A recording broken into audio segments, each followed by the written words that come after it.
he's Hacker. Talk about a fried egg. I lasted about 5 minutes out there. I said, to heck with this. I'll do this in the morning. And I don't have any inside information. The lady that did it, she got in there.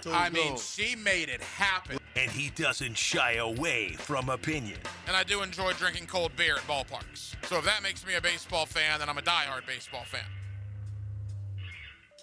It's Hacker After Dark on 1010XL. And a very good Tuesday evening to you, Jacksonville. It is Hacker After Dark, before dark tonight. In for Rick Ballou, 1010XL 92.5 FM with Dylan Denmark. The Hacker Ryan Green with you. Glad you are with us. A Tuesday evening that finds us, well, one day closer to the world's largest outdoor cocktail party. I did check. They are actually playing a football game on Saturday, 3:30. Of course, you'll hear it right here on 1010XL. Sean Kelly on the call on the Gator Radio Network. The first game since the firing of Billy Napier. Will it be a competitive game? Georgia obviously controls their own destiny for a college football playoff. Georgia has controlled this series for a majority of the past decade or so. We will see. Certainly, I'm picking Georgia to win the game. I'm not breaking any news there, but how competitive will Florida be with interim head coach Billy Gonzalez, a brand new play caller as well? So we will talk a little bit about the game. Certainly, we'll talk about the coaching carousel that won't even really begin getting filled for another month and a half, right? I mean, there's still 5 games to go in the Florida season. You really think about this. You got your 3 biggest rivals, Georgia, Tennessee, and Florida State. And then, oh, by the way, you play Lane Kiffin and Ole Miss in Oxford. And what a scene that should be in a couple of weeks. So even though pretty much everybody listening to my voice right now that has an interest in the University of Florida is all about who is going to be the next coach, is it going to be Lane Kiffin, what's going to happen in 2026, there is still a lot to figure out here in 2025, including this Saturday with the cocktail party. By the way, the final cocktail party in Jacksonville for a while, right? With the Stadium of the Future being built, it will go to Atlanta in 26, Tampa in 27, and then presumably come back to Jacksonville with that Stadium of the Future in 2028. But enjoy this week's festivities for what they are, because 36 months is how long you're going to have to wait for the cocktail party to return, because it will not be back here in town until at least the 2028 season. So we're going to talk a lot of college ball tonight. Connor O'Gara, Saturday Down South, will join us coming up here in less than 15 minutes to talk Lane Kiffin, to talk about the Florida coaching search, how the LSU coaching search affects that, and a little bit on Mike Norvell. And in talking to people around the Florida State program, boy, it just seems like that vote of confidence that Mike Norvell got last week from the AD, Michael Alford, that was just a postponing of the inevitable. Barring a really, really good second half to Florida State season, it looks like Florida State might come open as well towards the end of the year. And then we would be knee deep in it with Florida State, Florida, LSU, potentially Auburn, depending on what happens with Hugh Freeze. Crazy times in college football coming up here in the coming weeks and months.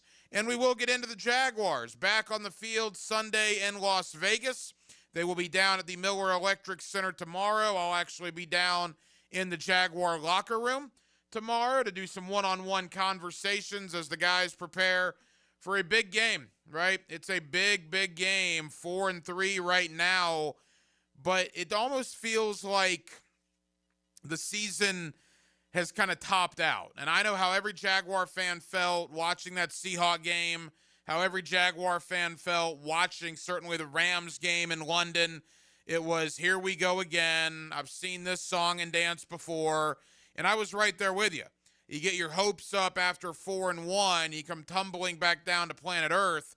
That's why, to me, this game against Las Vegas, we always talk about, the next game is the biggest game. And while that's true in most regards, guys, this game against Las Vegas is enormous. enormous. If you win the game, you're 5-3, the water's calm a little bit, you steady the ship, you get back on the right path, if you will. But if you lose and 4-1 turns into 4-4 with a trip at Houston the following week, well, at that point, the wheels may start to come off. So you're playing a bad Raider team. It's a game Jacksonville theoretically should be able to go out there and win. I already told you guys last night, and I made my prediction early, I think Jacksonville's going to lose. I want them to prove me wrong. I've been here too many times, just like you guys. I've seen this too many times. Geno Smith is always good for 1 or 2 games a year where he throws for 280 yards and 3 touchdowns, right? And he hasn't done a lot of that this year. He's been horribly disappointing. But wouldn't it be just like Jacksonville to go out there and to be the, quote, get-right game for Geno Smith? They get Brock Bowers back, Ashton Genty's coming out party. I've just seen it too many times. I hope Jacksonville proves me wrong. But as happened time after time after time in the past, this game to me just sets up horribly for the Jaguars. And we'll see what transpires. Win or lose, we will have the 5th quarter for you on Sunday evening, 2 hours after the Jaguars and the Raiders go final. And in probably the top of the 7 o'clock hour, about 45 minutes and change from now, my buddy Mike DeRocco, D-Rock, ESPN.com, will join me to give his thoughts, not only on the Raiders and the Jaguars, but on where Jacksonville is and where they are going to go from a 4-3 start to restarting their season the second half beginning in Las Vegas on Sunday. So we're absolutely loaded. We're with it till 8 o'clock. As always, Jacksonville, we're happy you are deciding to spend part of your Tuesday evening with us. Every night here on Hacker After Dark, we do kick it off with a big deal of the night and Dylan Denmark. Let's do that right now. Time now for the big deal of the night. What's the big deal? What is the big deal? No big deal. It is a big deal. On Hacker After Dark. 59.4%. No, that wasn't my final GPA at Wolfson High School or Florida Community College of Jacksonville or finally University of North Florida. Although I did get some 59.4s, certainly. We all did from time to time, or at least most of us. No, 59.4% is the winning percentage for the University of Florida football team dating back to the beginning of the 2010 season. The last 197 games, Florida has won 117 of those games, and they have lost 80 for a winning percentage of 59.4%. And the reason I went back to the start of 2010 is that was life after Tim Tebow, who obviously left after the 2009 season. You want to know who has a better winning percentage in college football than Florida over that time frame? Well, let me take a deep breath. Northern Illinois, Stanford, Miami, Houston, Missouri, Texas, Marshall, Louisville, Michigan State, Kansas State, Ohio, UCF, Cincinnati, San Diego State, Utah, Liberty, Southern Cal, Iowa, BYU, Washington, Texas A&M, Toledo, TCU. There's Florida State checking in. They got a 66% winning percentage in that same time frame. Oklahoma State, Wisconsin, Penn State, you get the idea. I could go 20 more teams. There's about 40 teams, 40 to 50 teams in college football that have won more than 59.4% of their games in the last 15 years. 15 years is a long time.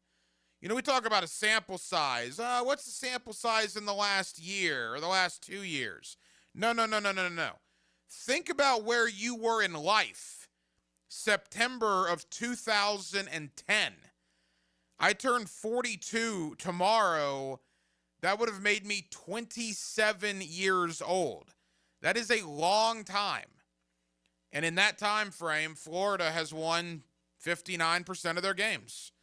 Every 10 games Florida has played over the last 15 years, they have lost 4 of those 10 games. What happened? How did we get here? How did we get from winning 3 national championships in 96, 06, and 08 and being number 1 a majority of the year in 95 and 09 only to come up short? How did we get from that to winning less than 60% of their games in Gainesville over a 15-year stretch? No, it's simple, right? It's not rocket science. It's bad coaching hires. From Will Muschamp, who everybody wanted at the time, don't say you didn't, everybody wanted, to Jim McElwain, who I was told was maybe the next Bobby Bowden from his demeanor. Remember all those people saying that? This guy sounds like the next Bowden. I remember that. How'd that work out? Dan Mullen, my man dressed up as Darth Vader after a win over Missouri. Then you hire Billy Napier, who everybody wanted. Don't say you didn't. That's how you get to 117 wins and 80 losses, losing 41.6% of your games over the last 15 years. This coaching hire that Florida is going to make in the coming months is the most important coaching hire since Urban Meyer was brought on board in 2005, 20 years ago, because Florida hasn't gotten it right since the Urban Meyer hire on the football gridiron. When your best hire over a 2-decade stretch is arguably Dan Mullen, you're not doing a good job at hiring football coaches. Everybody wants Lane Kiffin. Maybe Lane Kiffin will come. Eli Drinkowitz, Rhett Lashley, Brent Key, Kenny Dillingham, you name it, Jed Fish. We're going to talk about all of them over the coming months because that's how long it's going to take. It's going to be a drawn-out process. It's October 28th right now. We're minimum 2 months away from figuring out who the next Florida Gator head coach is going to be. Minimum. Because everybody they want to hire is likely to be in the college football playoff, with Lane Kiffin being obviously the first one on that tier. But whomever this person is that is the next head coach at Florida, something needs to happen that hasn't happened in 20 years since Urban was hired in 05. It needs to be the right guy. Because 20 years later, Florida has not even come close to hiring the right guy since Urban Meyer arrived back in 2005. Will it be Lane Kiffin? How much does the LSU job opening affect what's going to happen at Florida? And let's do a little bit on Mike Norvell's future. The vote of confidence last week in Tallahassee, was that merely postponing the inevitable? We'll talk about all of it. One of my favorites is Connor O'Gara of Saturday Down South. He joins me next on a Tuesday night here in Jacksonville, Florida. We're glad you're with us. Hacker After Dark, in for Blue, right here on 1010XL and on 92.5 FM. A great drive takes more than a set of wheels. Fully loaded, I think is the term. Randy Marion Cadillac of Jacksonville brings you the drive of the game Just one thing. Yeah. Don't push any of the buttons on that car. on 1010XL. This is your escape. This is your next adventure. This is Mazda, and this is Mazda at the Avenues. Lauren Brooks here. Right now, purchase any new Mazda model, and Mazda at the Avenues will match your down payment or your payments for 1 full year. Plus, every new Mazda comes with 3 years, 36,000 miles of maintenance at no additional charge to you. This is luxury, and this is the start of something new. This is Mazda at the Avenues. For complete details, call 904-430-8047. October means brakes for breasts at Expert Automotive, who's teamed up with TechNet so you can get or give $40 and help us put the brakes on breast cancer. The entire month of October, schedule a brake job at Expert Automotive on St. John's Bluff, and Expert will match TechNet's $40 give or get, giving $80 back to you or Brakes for Breasts to put the brakes on breast cancer. Book online at expertautojax.com. Visit us at St. John's Bluff or call 374-3373. Help Expert Automotive put the brakes on breast cancer. One man, one hammer. One place to hear it drop.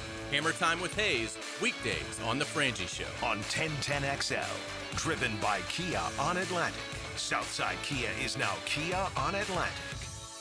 Lucas Tree Service is a certified arborist and a local family-owned business with over 45 years of experience. They specialize in tree removal, trimming, and stump grinding for both residential and commercial properties. Get prepared for storm season and receive top-notch customer service from Lucas Tree Service, 904-241-3533. Online at lucastreeservice.com. My son had a meniscus surgery a couple years ago. When it's smooth as silk, Dr. Kevin Murphy did it. Was playing tennis in 2 weeks. This is Patrick Malarkey, and I highly recommend Southeast Orthopedic Specialists. David Garrard here. I've had the PRP treatment from Southeast Orthopedic Specialists, and my knees are really doing well.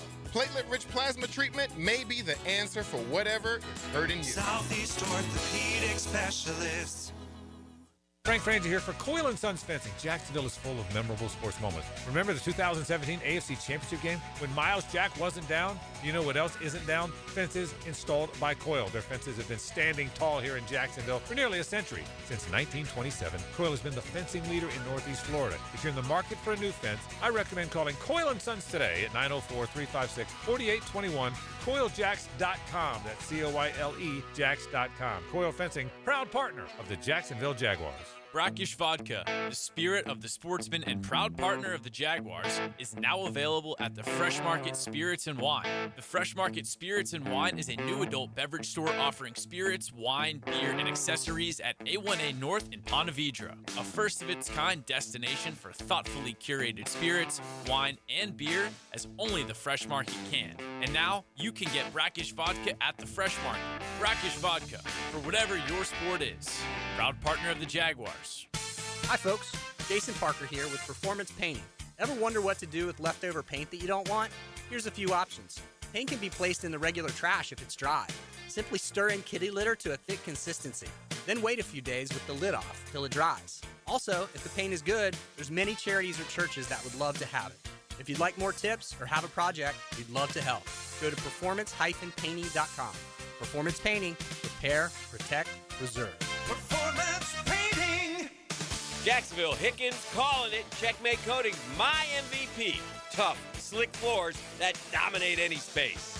Checkmate Coatings. Your floor's missing piece.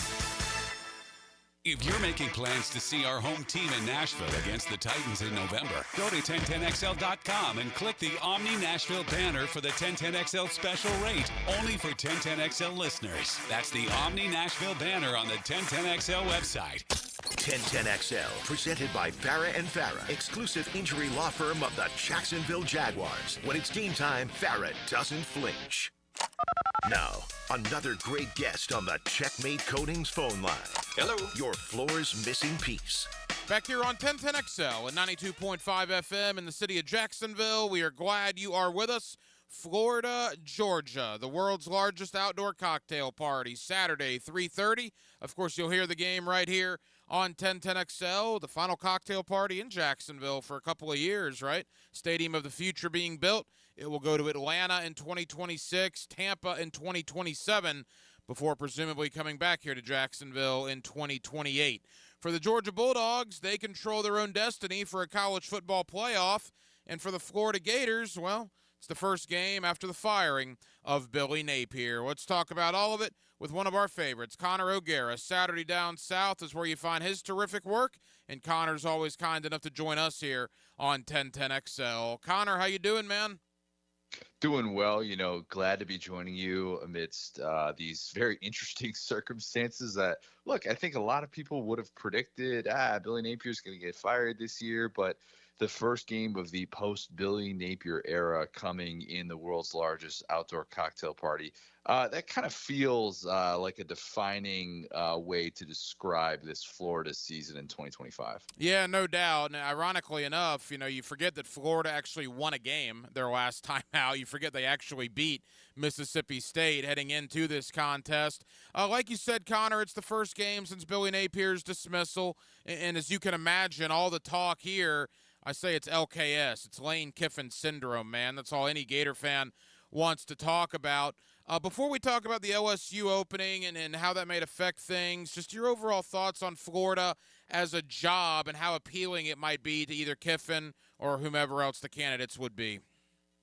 I still think it's really appealing to know that Florida is not working against the facility issues that previous head coaches have said has held them back. I think you can look at all the in-state talent, even in an era in which we're kind of getting away from the importance of high school recruiting, and still think that's an asset.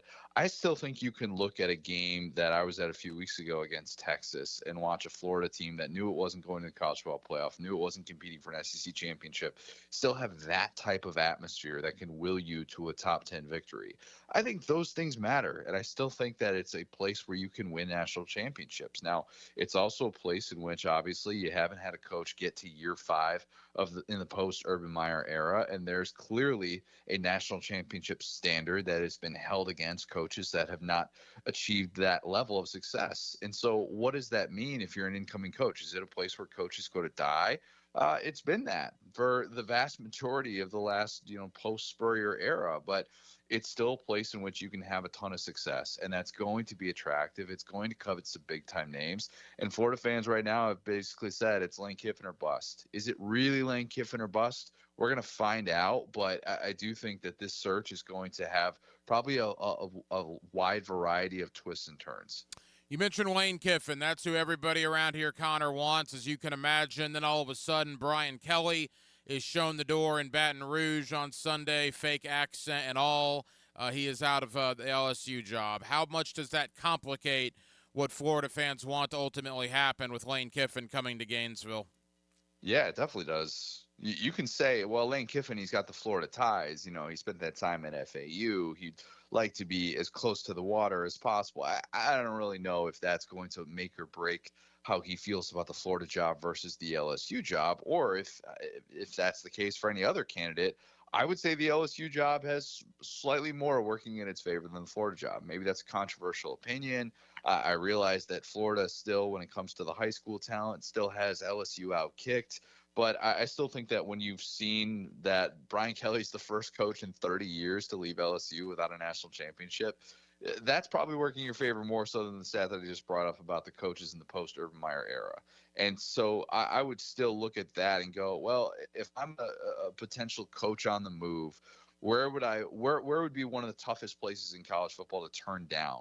Like if I'm at my alma mater, like a lot of these candidates are, maybe a Brent Key, a Jeff Brom, a Kenny Dillingham, a Clark Lee, would it be, oh man, I can't take any job in college football, or would LSU have to be the one that I would listen to? Because that's what I think is going to be so fascinating to follow with both of these searches, is if they can really sell this vision of winning a national championship and it's good enough to leave a place where they obviously call home.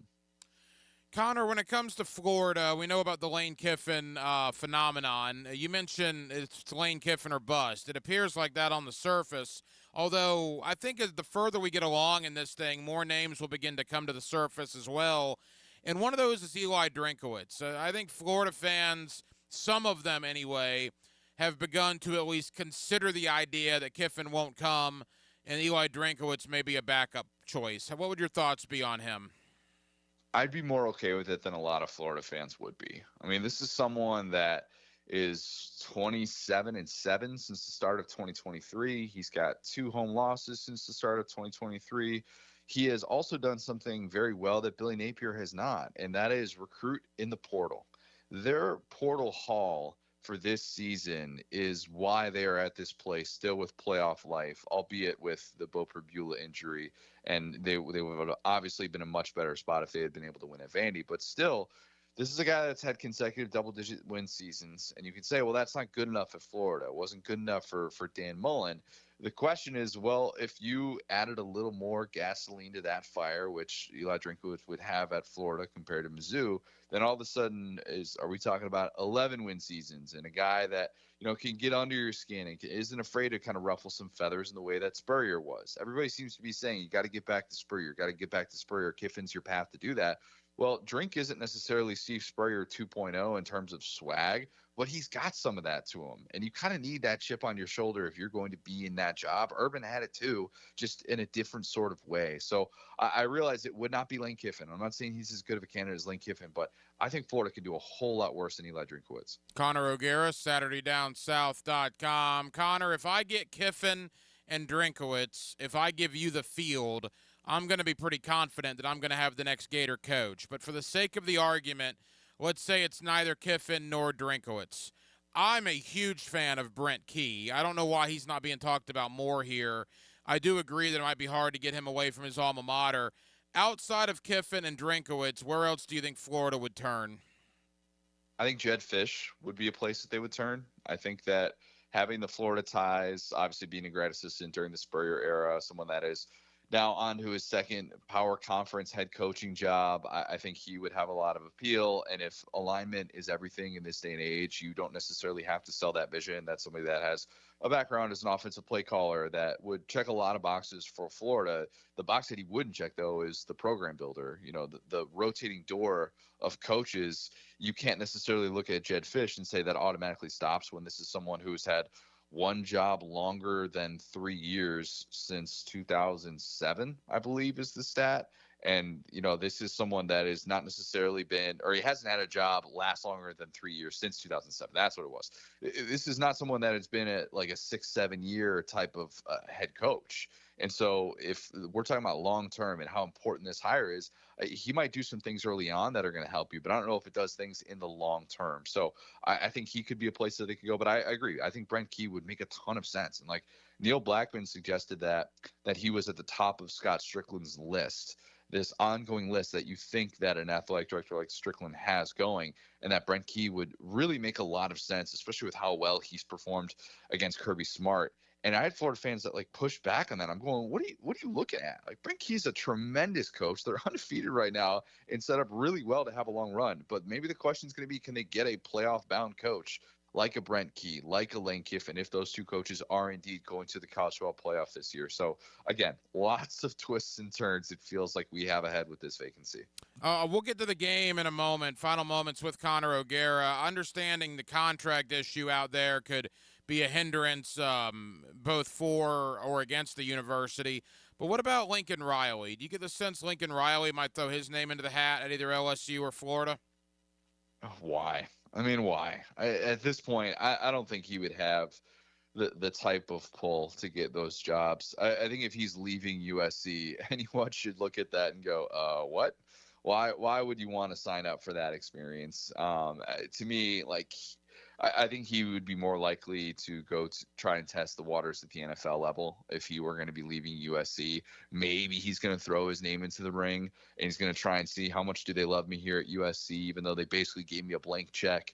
They gave me a house with 50 bathrooms, and they basically told me that you're our guy and we're never going to back down from you. And oh, by the way, he's been disappointing. I mean, there's no way to sugarcoat it. He's been disappointing so far. I don't think he would make sense for either one of those jobs, much like I don't think James Franklin would make sense for either one of those jobs. If you're talking about a rebuild, that's a different story. But those two programs, they want to win national championships, and Lincoln Riley's not going to be the guy to get them there. As far as the cocktail party on Saturday, Georgia controls their own destiny for the playoff. It's obviously Florida's first game since Billy Napier was fired. What kind of game do you see on Saturday here in Jacksonville? Close, competitive, down to the wire. Beware of interim coach energy. Billy Gonzalez, the interim coach for Florida, they've got a first-time play caller in Ryan O'Hara. And yes, I do love the last name and the similarities to mine. But this is someone that if they pull off a UCLA in this one, nobody should be stunned. And Vegas obviously isn't saying that it would be stunned because the spread on this game is, Georgia minus 7.5 or whatever it was last I checked. This is a really interesting spot for Florida, who has had 2 years of hearing about Billy Napier on the hot seat.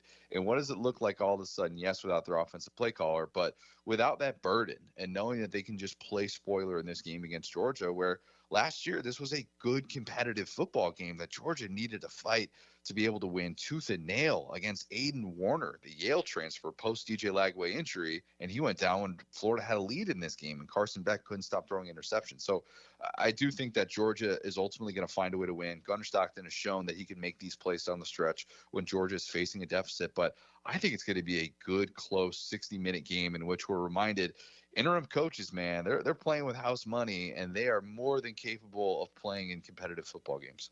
Last week over in Tallahassee, Connor, Mike Norvell got the dreaded vote of confidence, at least for the end of the year. I read that and saying, well, we don't have $55 million yet. Talk to us in 6 weeks.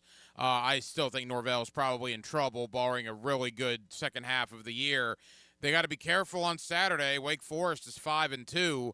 What's your thought on Norvell's future there with the Seminoles? Yeah, Ryan, I agree with you. I think that he'll be done at season's end. I think it's just a way to try and say, all right, we're going to give you, a leash to see how this goes and try and figure things out down the stretch here. And you're not done yet. But at the same time, I mean, that support is also going to ramp up if indeed they continue to just fall apart in ACC play.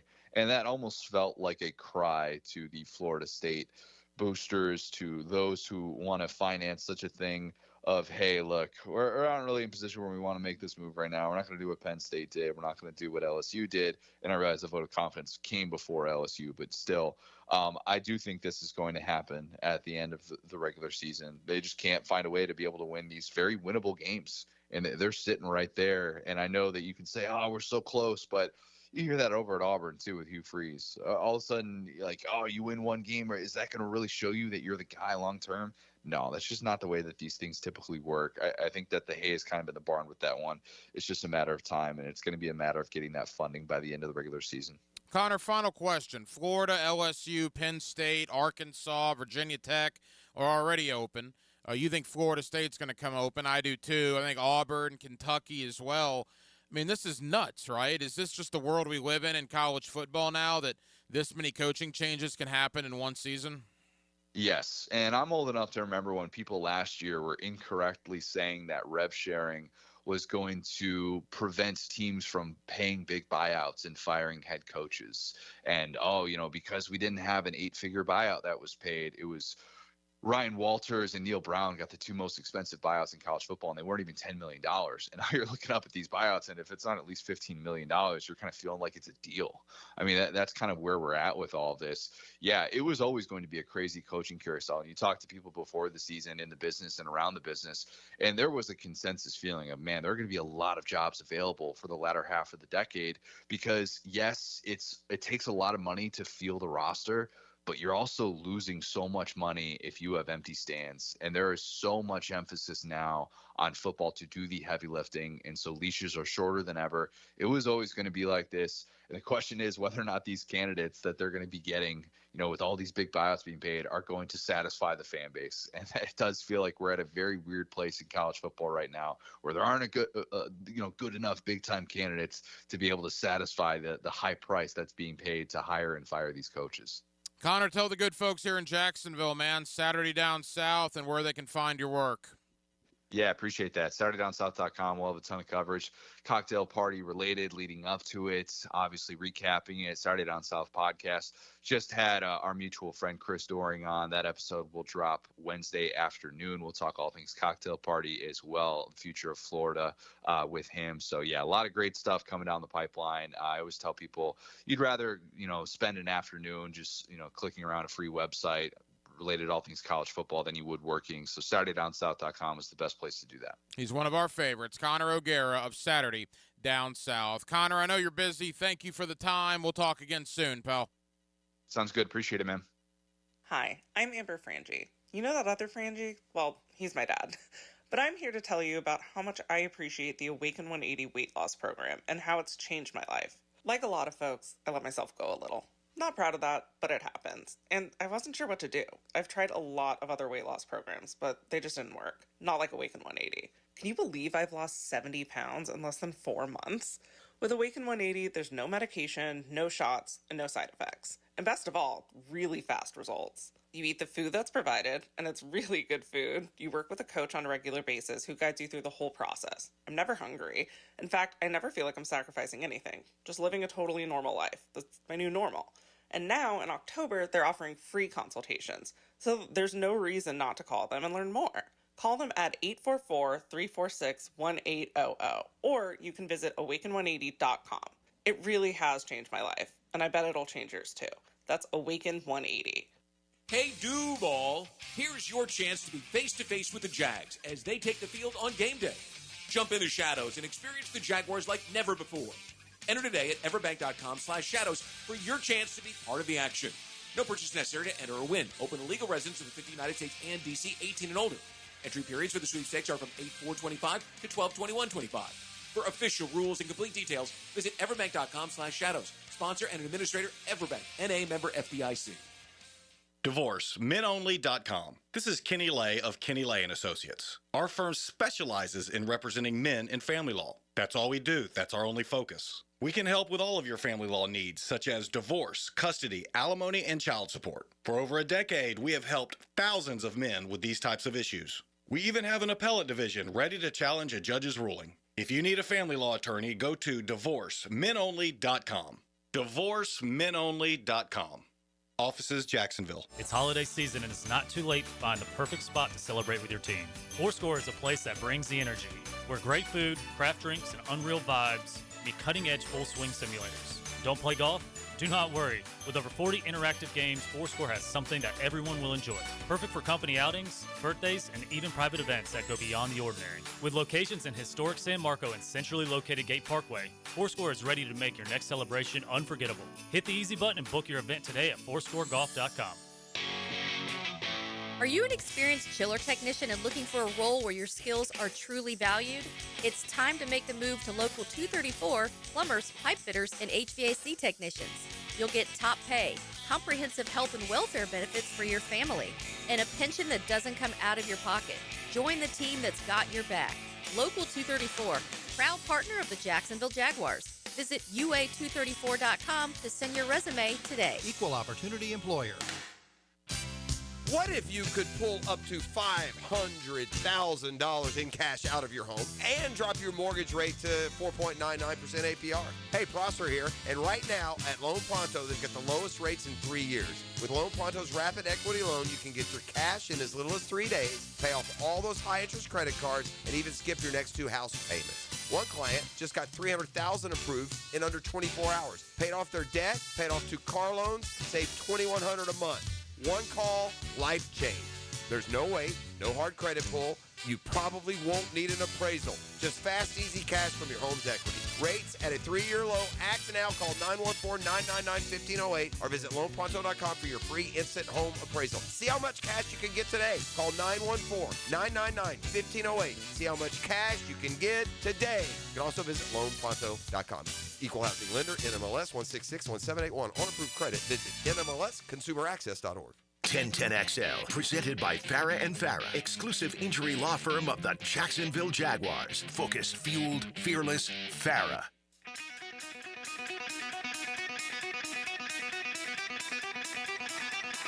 Hacker After Dark on 1010XL.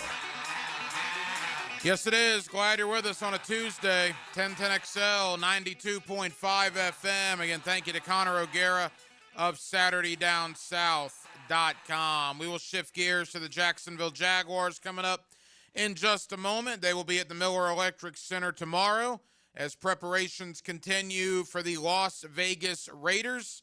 I'll be down in the Jaguar locker room tomorrow afternoon. Looking forward to getting back down there, getting a vibe, talking to the guys as they prepare for the technically second half. I know they're not really at the halfway point yet, but 7 games in, the bye's in the rearview mirror. It's now 10 consecutive weeks with very winnable games, right? Raiders, Cardinals, 2 against the Titans, the Jets. Although having said that, you still have 2 against what looks like to be a very good Indianapolis Colts team, a Colts team that is certainly better than I thought they were. You got the Chargers here. They look pretty formidable. Obviously, you got the Broncos in Denver. So it's not going to be all cake. And if the Jaguars play as poorly as they did against the Rams, any one of these teams can beat them over the next 10 weeks. But we'll get into more of that. Both Gerald Ingram, the coach that joins me Sundays during the fifth quarter, and Mike DeRocco of ESPN.com will join us in the 7 o'clock hour. Quickly, no one's ever going to confuse me for a diehard baseball fan. Back in the day, when I was a little guy, I could break down pitching rotations and lineups. I'll never forget that early 90s Atlanta Braves team. I could throw out there Rafael Belliard and Jeff Blauser, Mark Lemke, Terry Pendleton. Denmark, notice I'm not looking at any computer here. Whether it's Kent Merker, Charlie Liebrandt, Steve Avery, Greg Olson behind the plate. Man, I was into it. But for whatever reason, as I got older, I just kind of fell out of love with baseball and, moved over to just loving everything associated with football and even basketball to an extent. But I can still appreciate memories being made and history being made. And last night in Game 3 of the World Series, history was made. So I, like most people probably that are listening, I went to bed, man. I was tired. Got home from Hacker After Dark, probably 10:30, 10:45. I was ready to call it a night. So I laid down in bed and was done. About 3 hours later, because I happened to drink a lot of water before going to bed, had to go take care of some business. About 1:45, 2 a.m., stagger out of bed, go do the deal, come back in, and just happened to pick up my phone because I wanted to see who won the game. And it was the bottom of the 16th between the Blue Jays and the Dodgers. And I thought, holy crap. So I immediately turned on my TV, and then innings 17 and into 18 for 2:30 in the morning on a Monday night in October. And again, I don't have a dog in the fight. I'm certainly not a Dodger fan, nor am I a Toronto Blue Jay fan. I was captivated, man. That was unbelievable. Look, obviously none of us lived through Babe Ruth.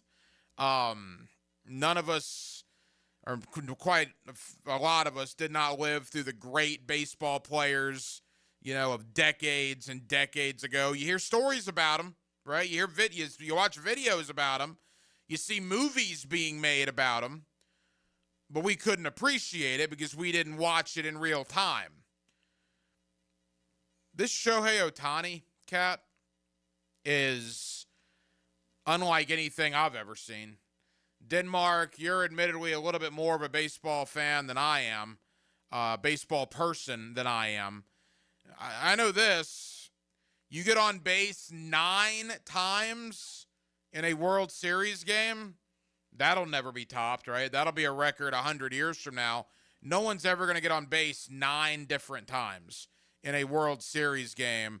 The guy hit 2 homers, was on base 9 times, and oh, by the way, is now the starting pitcher tonight in Game 4 for the Dodgers of the World Series. Ohtani, this is something that we need to cherish because it's something you're not going to see in the world of sports again for a long, long time. No, that last night was Barry Bonds-esque. It gets the 9th inning, and you're the 9th hole batter at the plate for the Dodgers, and you seriously have to ask the question, okay, if this guy gets on, who would be the winning run at first, do you still intentionally walk Ohtani because of how good he is? That gets into a different level, and having an intentional walk, I think it was like 4 times yesterday in a World Series. Well, if you're the Blue Jays, isn't that the best course of action moving forward? Yeah, 100%. Just walk him every time. Don't let him hit another ball. What's crazy is this postseason, he hasn't been good at the plate other than the last Friday night in Game 7 of the NLCS when he went 3 for 3 with 3 home runs. Other than that, his batting average was like 191, and then last night he exploded. I'm jealous of you because you went out to Denver a couple of months ago and saw a Dodgers-Rockies game, And you actually saw Ohtani go deep at Coors Field. Yeah, he went oppo. He went left field. And I've been to about 4 or 5 baseball games. Nothing tops like what I saw with him. Just like the fan interaction, like everybody stopped what they were doing and they went crazy like it was a football game when Ohtani came up to the plate. And look, I know Atlanta Braves fans are still upset about the whole Freddie Freeman situation. Probably need to get over that. That's been a few years now. But I believe Freeman is the first player in the history of baseball with 2 walk-off homers in World Series games. He had the walk-off in Game 1 last year, right? And remember, Freddie, meet Gibby, and it was a great call. And then last night in the bottom of the 18th inning, Freddie Freeman does it again, walks it off for the Dodgers to take a 2-1 lead in the series. Game 4 tonight, Ohtani's on the mound. Again, I'm never going to be confused for a baseball purist. I'm going to go home and I'm going to lock in, if for no other reason than I want to watch Shohei Ohtani tonight in Game 4 of the Fall Classic. Much more on that, but certainly getting back into the Jacksonville Jaguars as well. The second half of the Jaguars season begins Sunday in Las Vegas against a very bad Las Vegas Raiders team. The Raiders are not good. They're coming off a bye. They're coming off getting embarrassed by Kansas City at Arrowhead. Yet why do I have, already on a Tuesday, why do I have a bad feeling about this game for Jacksonville? Is it Jaguar-related, football-related stress disorder from years and years and years of ineptitude? Have I not gotten over that? Have you not gotten over that? Do you have a bad feeling about this game like I do? We'll talk about it next. Also, Mike Duraco, ESPN.com, joins me in less than 20 minutes as we roll on till 8 o'clock right here. It's Hacker After Dark. Share your life with 1010XL. Follow us on Twitter, Facebook, and Instagram. Oh, wait. I'm going to take a picture and post it on Facebook. What? Hashtag 1010XL. This football season, Hurricane Grill and Wings is your game day getaway. Catch every play with the perfect drink in hand. Handcrafted cocktails like the Millionaire Margarita, Spicy Guavarita, Old Fashioned, or the Red Bullerita. Beer more your style to watch the games? Enjoy an ice-cold Bud Light. Game day cocktails and Bud Light specials are here all season long at Hurricane Grill and Wings. Find a restaurant near you at hurricanewings.com. Frank Frangie here. Looking for a dealership that makes car buying easy? Let me tell you why Nimnick Buick GMC is the place to shop. At Nimnick, you'll find unbeatable prices, a huge selection of Buicks and GMCs, plus flexible financing that works around your budget. Whether it's a new SUV, a work-ready truck, or a certified pre-owned, they've got you covered. They back it up with trusted service and transparent deals. Don't wait. Shop 24/7 online at NimnickBuickGMC.com or visit the showroom on Phillips Highway. GMC, we are professional grade. The Friday night lights are shining even brighter as 1010XL has partnered with Channel 4 to bring you Friday Night Lights, a live streaming show at 7 o'clock every Friday, presented by Farah and Farah on the social media channels of 1010XL and Channel 4. Early detection saves lives. This month, join Ackerman Cancer Center to go light blue and take action with prostate screening and their expert guidance. Book your screening consult and experience the Ackerman Advantage at AckermanCancerCenter.com. Frank Frangie here for Coil Fencing. Jacksonville is full of memorable sports moments. Remember Morton Anderson missing a chip shot field goal that launched the Jags into the playoffs in '96? You know who doesn't miss? Coil Fencing. Coil has been the fencing leader in Northeast Florida since 1927. Heck, Coil has been installing fences since before Emery Bellard installed the Wishbone offense. If you need a new fence, I recommend calling Coil Fence today at 904-356-4821 or visit coiljacks.com.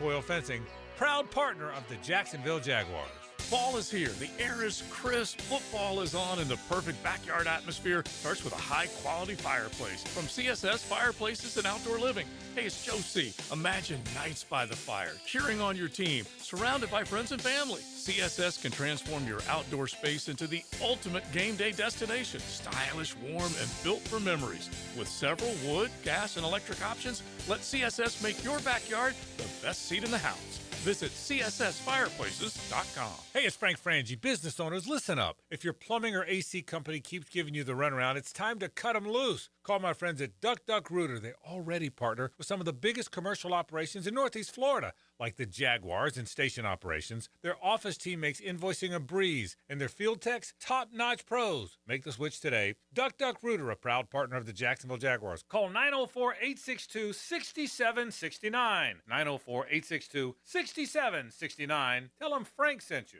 When storms start to crop up in the Atlantic or Gulf this time of year, having a solid plan to handle anything that sweeps through the First Coast is very important. That's where American Electrical comes in. Ensure your home's safety and comfort with an American Electrical home generator. As the area's leading home generator dealer and installer, American Electrical can offer you easy installation, simple maintenance, and peace of mind. Schedule an assessment by simply calling the team at American Electrical. They'll walk you through the best generator for your home or business. Log on, american-electrical.com. Hey folks, it's Frank Frangie for Lee and Kate's Glass, and I think you deserve a spa-like shower, don't you? Get rid of that dirty, dated setup you have in your bathroom. Those old-style showers can be really ugly. Install a gorgeous frameless shower with thick, sexy glass and a free diamond coating protection that's easier to clean, like Rain-X for your shower. Your bathroom will feel like a luxury spa every morning and night. You deserve it. Visit my friends at leeandkatesglass.com. You're gonna see a big difference. Interested in a unique date night?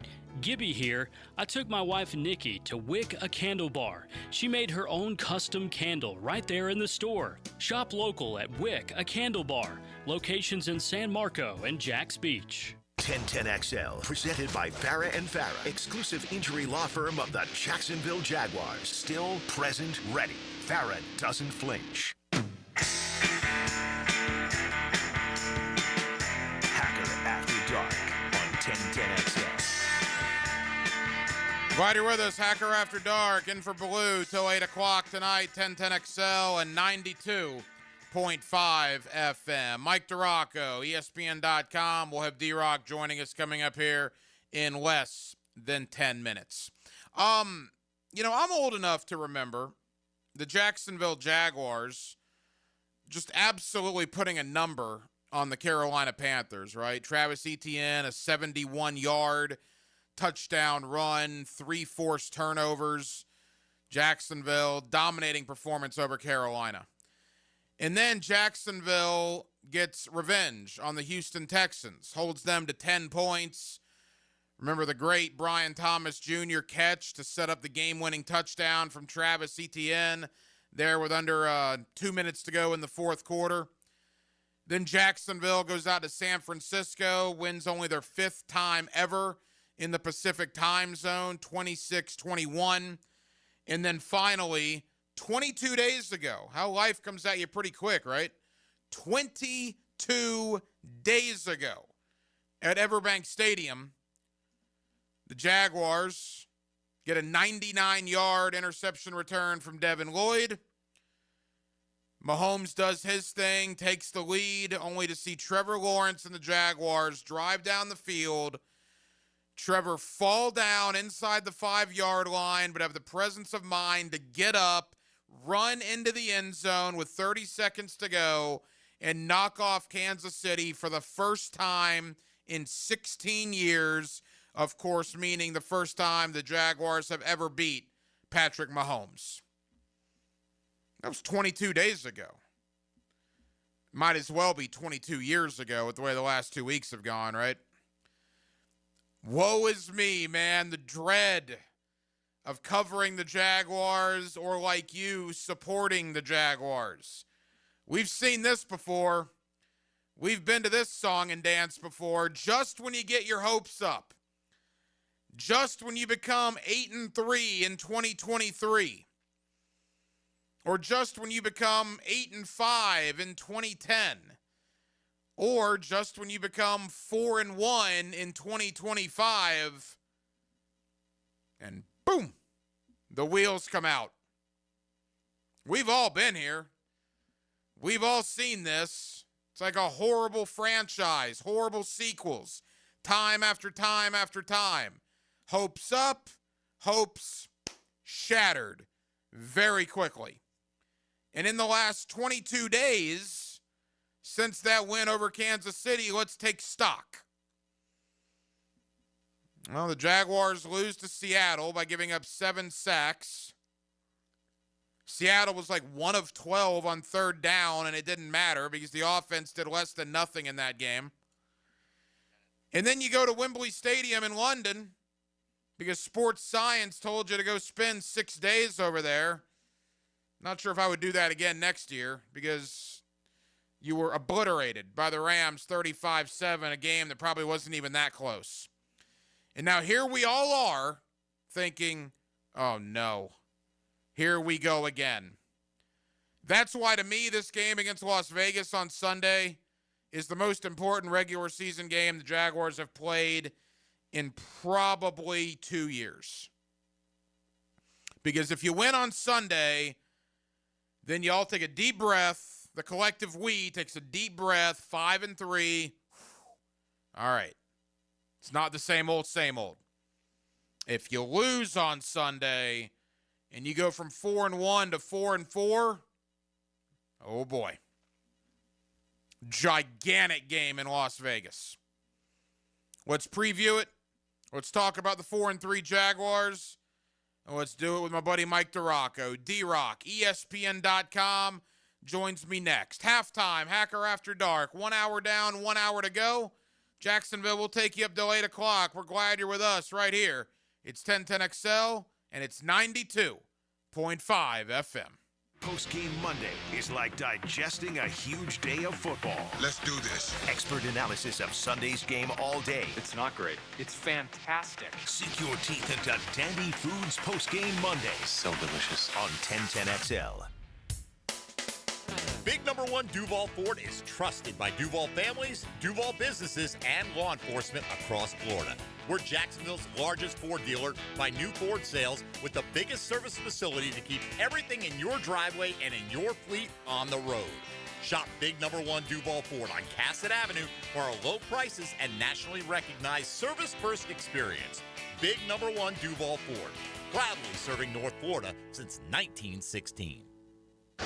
Did you know that for every inch of rain on a 2,000 square foot roof, 1,500 gallons come off the eaves of the roof? Call Clearwater Seamless Gutters and Drainage, and we'll design a plan using our Clearwater Seamless Gutters, and we'll connect those gutters to a Clearwater drainage system to solve your erosion and standing water issues. Clearwater Seamless Gutters.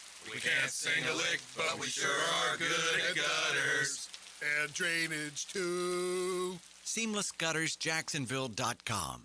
This date in sports history is brought to you by Southeast Orthopedic Specialists. On October 28th, 1989, the Oakland Athletics sweep the San Francisco Giants in the World Series after Game 3 was delayed 10 days from an earthquake. Tired of roofers who never answer the phone and just use AI?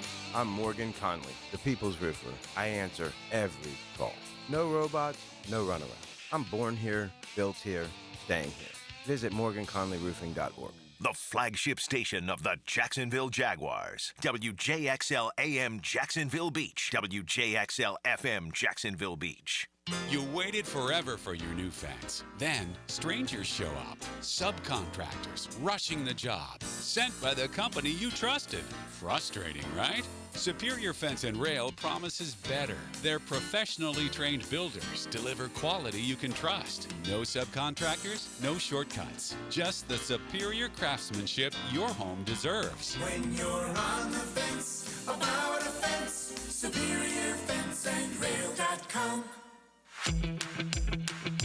Hey folks, this is Denny Thompson, and when it comes to protecting my home, I turn to Tyson, the leaders in state-of-the-art home security right here in Jacksonville. Their AI cameras and smart doorbells are top-notch, keeping an eye on what matters most. Whether you're moving in or upgrading, Tyson offers flexible packages, rent or own, with specials on the first 3 years. Ramp up now for the holidays, the perfect gift for you or someone you love. Call Tyson today at 590-7979 for details. This is Jeff Middlecoff with Cogent Bank. My associate Ryan Salem and I joined Cogent Bank because we wanted to revolutionize the mortgage business, just like Cogent Bank has revolutionized the banking business. So Ryan Salem and I are able to leverage the power and stability of Cogent Bank to go out and find our clients the best investors, the best products, and the best rates in the entire country for your particular mortgage loan. Of course, you don't have to be a customer at Cogent Bank to take advantage of our mortgage services to buy or refinance your home. We offer jumbo loans, VA, FHA, conventional, and investment loans. At Cogent Bank, we offer mortgages nationwide, so we can help you with a second home or help a family member who lives or is moving to another state. Call Ryan Salem or myself, Jeff Middlecoff, at Cogent Bank today, 904-442-9191, to see how we can help you with any of your mortgage loan needs, whatever or wherever they may be. Member FDIC, Equal Housing Lender, Cogent Bank, NMLS ID 402296, Ryan Salem, NMLS ID 1182429, Jeff Middlecoff, NMLS ID 249086. Professional painters know the right finish starts with the right paint. That's why they trust First Coast Paint. Featuring Benjamin Moore paints and expert customer service, First Coast Paint keeps the pros stocked and rolling. No gimmicks, no big box confusion, just top quality Benjamin Moore paint, advice, and the best service in Jacksonville, period. Because real pros don't cut corners, they color them. First Coast Paint, simply superior paint. 1010XL, presented by Farah and Farah, exclusive injury law firm of the Jacksonville Jaguars. When it's game time, Farah doesn't flinch. Now, another great guest on the Checkmate Coatings phone line. Hello. Your floor's missing piece. Back here on 1010XL and 92.5 FM in the city of Jacksonville, we are glad you are with us. The Jaguars and the Raiders, Sunday, 4:05. Of course, you'll hear the game right here on 1010XL. The Jaguars 4-3 on the year, as after the bye week, they are set to kick off the second half of their season out in Las Vegas, Nevada. Let's preview the Jaguars and the Raiders, and let's look big picture. Where is this Jaguar team after the bye week? With Mike DeRocco, D-Rock, ESPN.com, always kind enough to join us here on Hacker After Dark. Mike, how you doing, pal? I'm well. How about you? We're good. Thank you for the time. And, all right, 4-3. The Jaguars, I think a lot of people would have taken that, Mike, back during training camp if you didn't know how they would have gotten there. Now, clearly, there are different 4-3s. 3 weeks ago, we felt an awful lot better about the Jaguars than we do right now. But in totality, 7 weeks in, about to start the second half, what's your personal opinion on where the Jaguars are at right now? You're right. If you had told me they would be 4-3 at the bye, I would probably not have believed you. Not with games against Kansas City and San Francisco, especially the San Francisco game on the road. But where I think they are right now is, I don't want to say a crossroads, but they have to figure out who they want to be. Because I don't know if they're more of what we saw the last 2 weeks or they're more of what we saw the first, 4.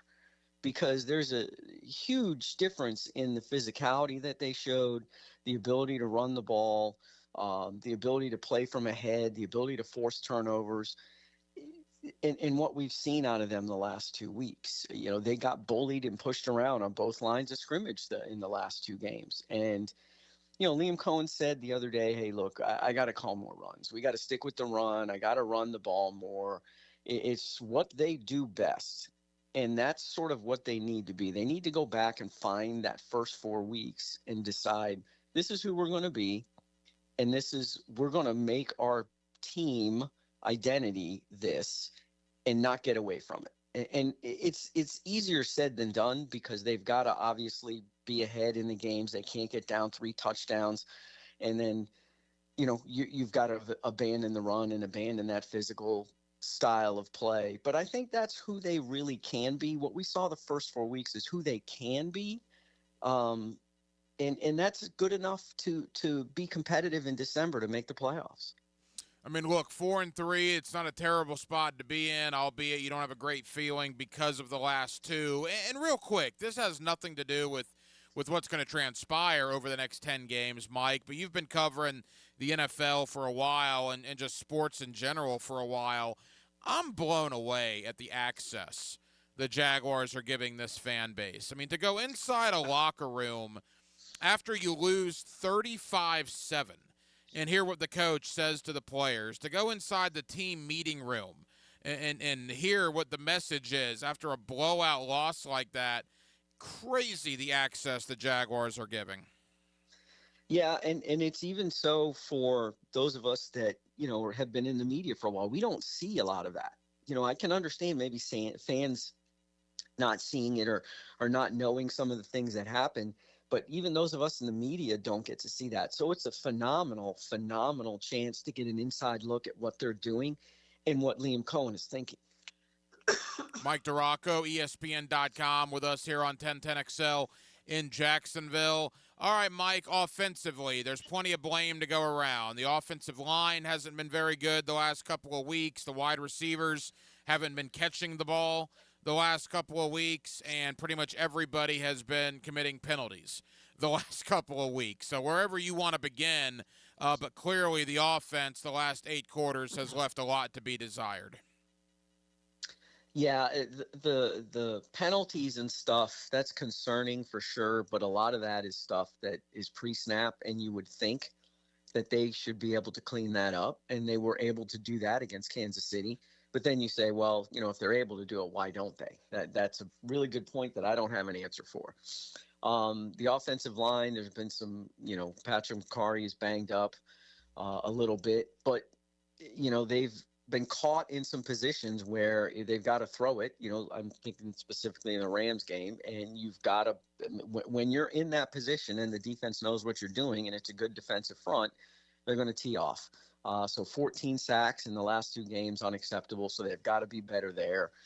But the thing that's most disturbing to me is the play of the wide receivers. When Liam Cohen was hired, if you remember, he said, look, we're going to run that pass offense through Brian Thomas Jr.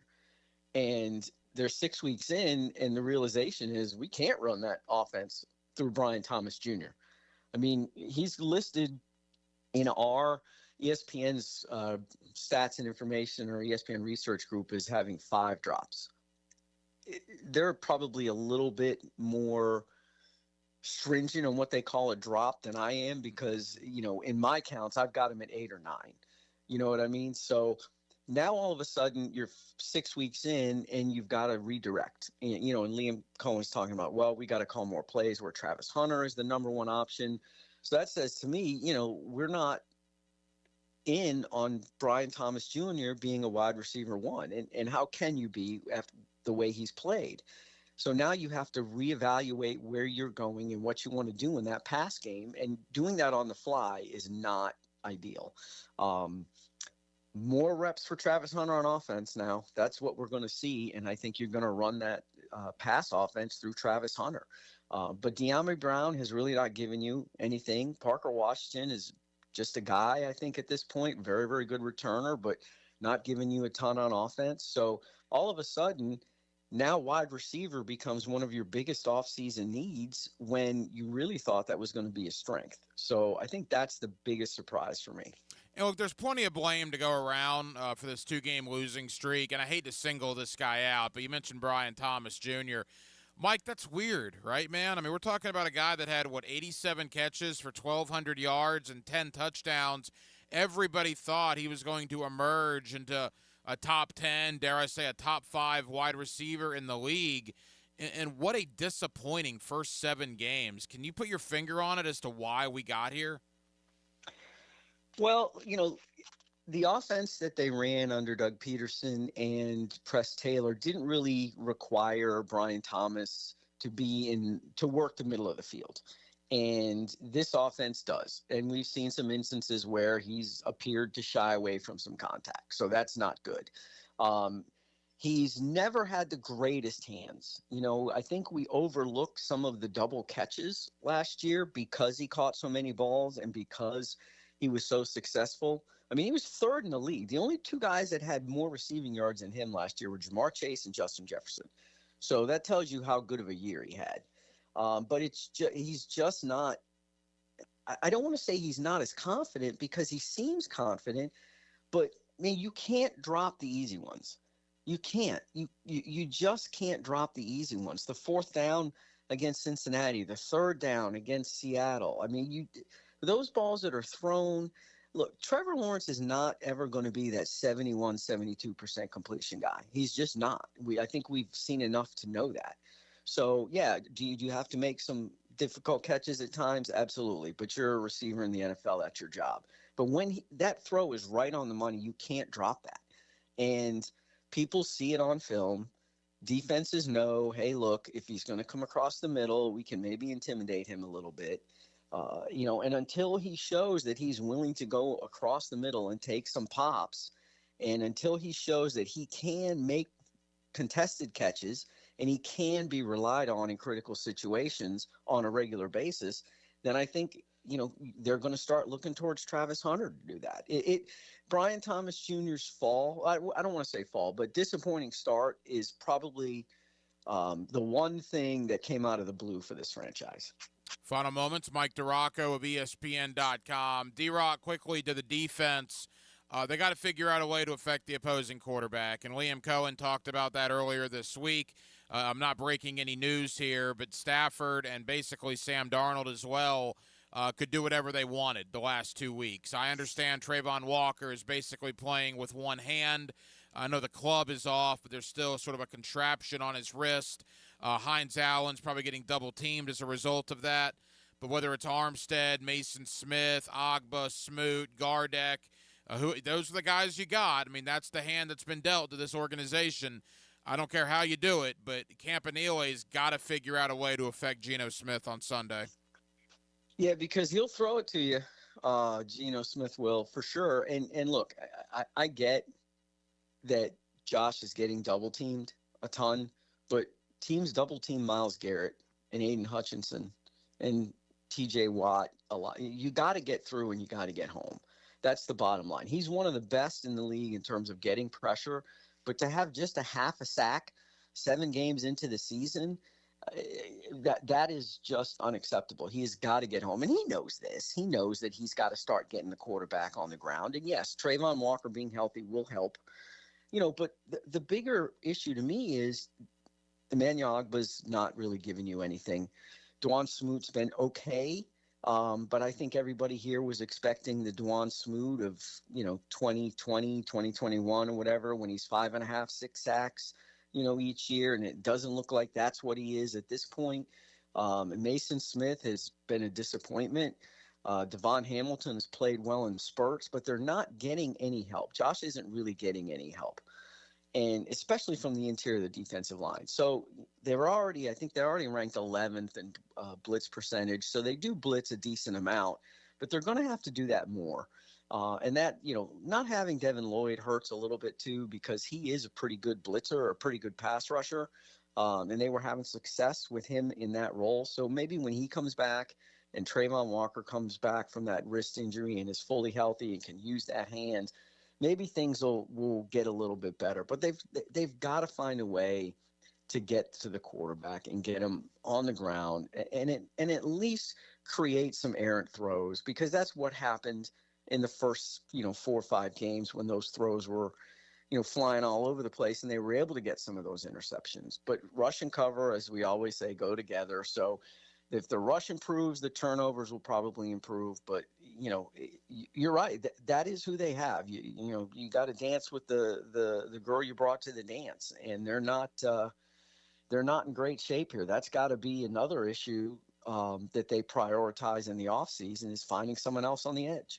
Mike, final question. We got about 60 seconds. You used the term crossroads at the beginning of our conversation, man, and I completely agree with you. I mean, this is a very winnable game against a very bad, quite frankly, Raider football team.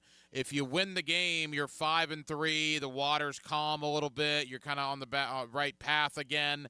But, brother, if you lose and you go from 4-1 to 4-4 with a trip to Houston coming up, at that point, the wheels could come off very quickly.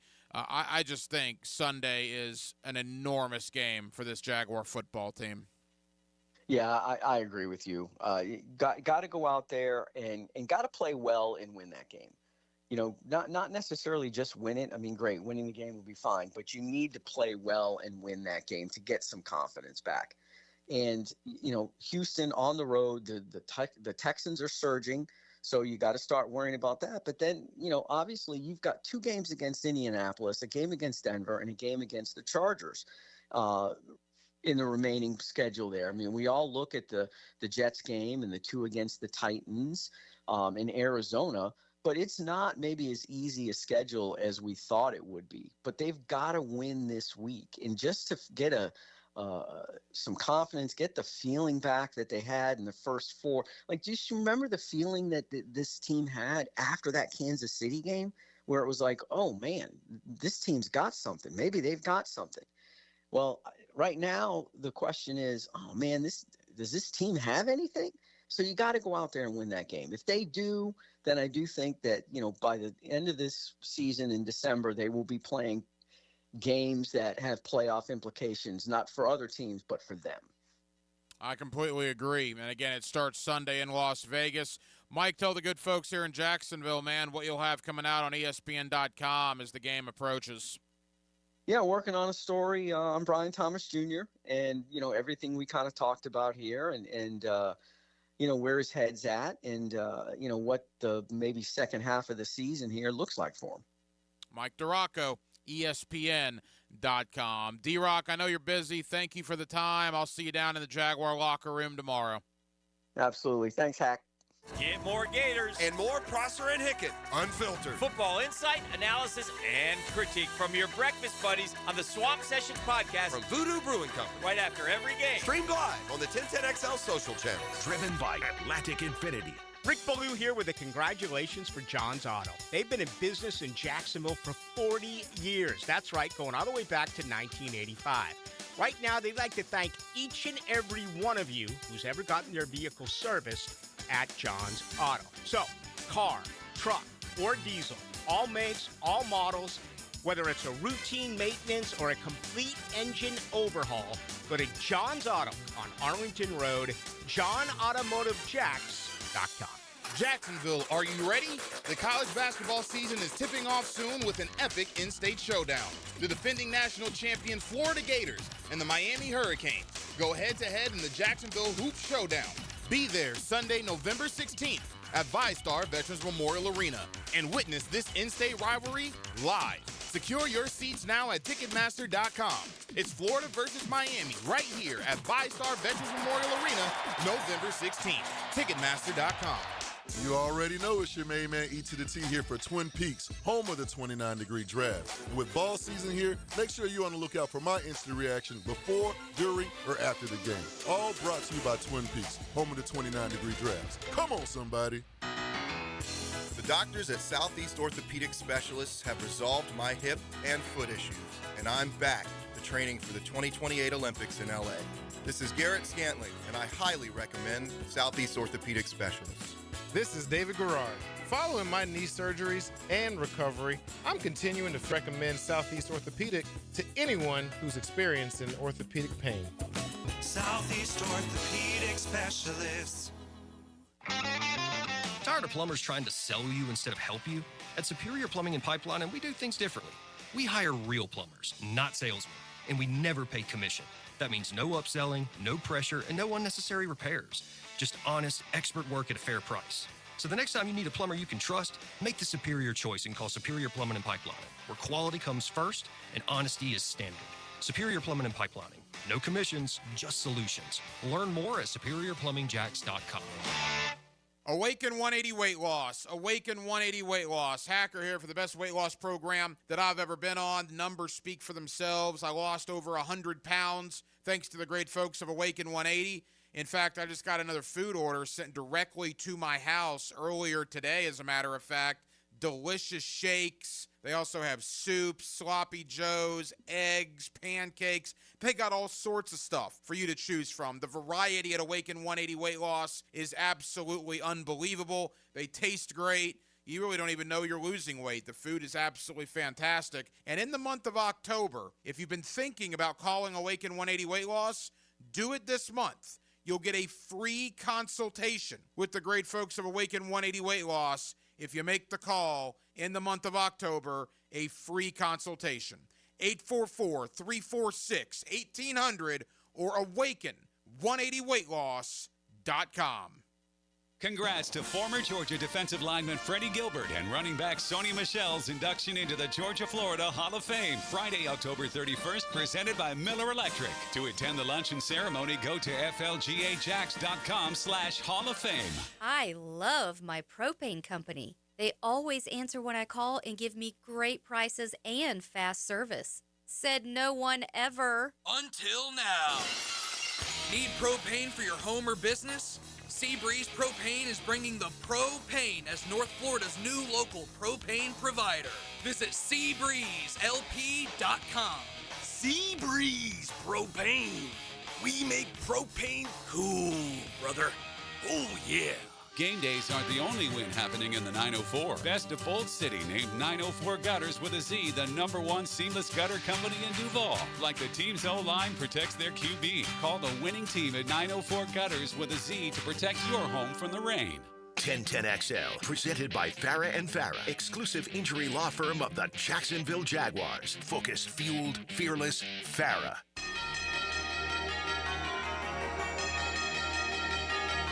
Hacker After Dark on 1010XL. Yes, it is. Thank you to Mike DeRocco, ESPN.com, for joining me later on here in the 7 o'clock hour. The coach, Gerald Ingram, 18 years as a running back coach in the National Football League. He's got a couple of Super Bowl rings on his fingers. You get him every Sunday with Leon Searcy and myself for the fifth quarter. We'll have the coach, Gerald Ingram, joining us here on Hacker After Dark in less than 15 minutes. All right, for the first time all year, we can no longer say if the playoffs started today, the Jaguars would be in it. The Jaguars would not be in the playoffs if they started today. They would be on the outside looking in by a half game. If you look at the AFC standings, Indianapolis 7-1, and look, I still don't think Indianapolis is as good as their 7-1 record would indicate. I'm also, I'd like to think, not a moron. And in the NFL, when you win 7 out of 8, you're obviously not bad. If you're either good or bad and there is no middle ground, well, at 7-1, you're probably good. They still have road games at Kansas City, at Seattle, at Pittsburgh this week, at Houston, at Jacksonville. They still have home games against Houston, Jacksonville, San Francisco, and they get Atlanta in an international game. So the Colts' schedule is tough the last 9 games. They've already used up their 2 Titan games. They've already used up their Raider game, and they've already used up their Cardinal game. They won all 4 of those, to their credit. The Jaguars, and I don't believe the Texans either. The Texans have played the Titans once. The Texans still have 3 of those games left. The Jaguars have all 4 of those games left. 2 with Tennessee, Las Vegas, and Arizona. Those are 4 of the 7 Indianapolis wins. So just take that into consideration. But nevertheless, the Colts 7-1 are the #1 seed in the AFC. Mike Vrabel's the coach of the year, right now. And the Patriots are 6-2. They're the #2 seed in the AFC. Meanwhile, Tennessee, who fired Vrabel, has already fired his replacement. What a job Mike Vrabel has done in Foxborough, having the Patriots 6-2. Broncos also 6-2. Denver goes to Houston on Sunday. Big game for the Texans as the Broncos come in. Steelers are like the Jaguars. They're reeling. They're at 4-3. They're still in first place in their division, but they're reeling. Buffalo 5-2. Buffalo would be the 5 seed in the AFC playoffs right now. The Chargers 5-3 would be the 6 seed. Kansas City 5-3 after last night's win over Washington would be the 7. And there's Jacksonville as the 8 seed on the outside looking in. Remember, they have the tiebreaker over the Chiefs, but the Chiefs have played 1 more game. So the Chiefs would be in, Jacksonville would not be. You update it every week. The bottom line, go beat Las Vegas. It's a completely different narrative right now. Jacksonville will be no worse than the 8 seed after this week regardless, because the Texans are the 9 seed at 3-4, and the Jaguars have a tiebreaker win over them. So even if you lose to Las Vegas, you're no worse than the 8 seed in the AFC right now, but you need to beat Las Vegas, and you really need to right the ship or else this thing could get out of control pretty quickly. Gigantic game. That's the AFC side of things. We'll quickly go over the NFC side of things as well. There's been a quarterback change in the NFC today. Not sure how much it matters, but whenever there's a quarterback change, we'll let you know about it. All that's coming up. Also, the coach Gerald Ingram joins me in less than 10 minutes as we roll on till 8 o'clock. Hacker After Dark in for Blue. We're glad you're with us, Jacksonville. It's 1010XL, and it's 92.5 FM. Do you have numbness and tingling in your fingers, or wake up at night and have to shake your hand? Hi, I'm Dr. George Bari, and at Bari Orthopedics, we have a myriad of treatments that could possibly help you. If you have numbness and tingling, you may have carpal tunnel. We have cortisone injections, PRP injections, and shockwave therapy that may help treat the numbness and tingling that you have. We also treat it surgically with endoscopic carpal tunnel release, a 2-centimeter incision that will release the nerve and have you back at work and doing what you want to do in life in no time. If you have numbness and tingling in your hand, give us a call at Bari Orthopedics or log on at bariorthopedics.com. Julington Creek Pest Control has been serving our community since 1984. Our turf management program is an all-out blitz, granular fertilization, weed and insect control, keeping your lawn championship green all year. Quarterly pest control stops bugs before they ever cross your goal line. Family owned, locally operated, expert technicians, top quality products, no gimmicks, just winning results. Julington Creek Pest Control, our family serving yours since 1984. Yo, ET here, and Twin Peaks is the best in the game. Here, your favorite drafts are poured at a frosty 29 degrees, and rare barrel-aged whiskeys are served just the way you want them. It's bigger game days and bolder fight nights. I mean, where else can you find a scratch kitchen that always comes through in the clutch every day, from lunch to late night? Only at Twin Peaks, the #1 sports bar, Twin Peaks. Scratch kitchen scores every time. Dig in the hand-smashed burgers, chef-inspired flatbreads, and more at your local lodge. Come on, somebody. Bueller. Stay cooler with Bueller. Hey, pal, you look troubled. Is something bugging you? This friendship isn't all upside for me, Jason.